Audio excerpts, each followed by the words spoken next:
ভালো ছেলের নালিশ কবি সুকুমার রায়। মা গো, প্রসন্নতা দুষ্টু এমন খাচ্ছিল সে পরোটা, দুধ মাখিয়ে আরাম করে বসে।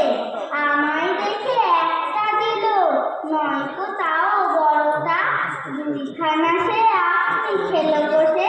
তাইতে আমি কান ধরে তার একটুখানি পেঁচিয়ে কিল মেরেছি, হ্যাংলা ছেলে বলে।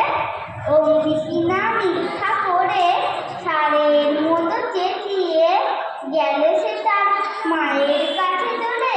মা গো, এমনি ধারা শয়তানি তার। খেলতে গেলাম দুপুরে, বলল এখন খেলতে আমার মানা।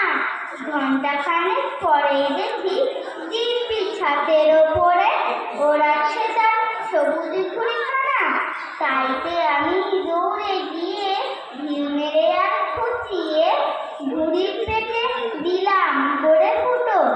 আবার দেখো বুক ফুলিয়ে শটান মাথা উঁচিয়ে আনছে কিনে নতুন ঘুড়ি দুটো। নমস্কার।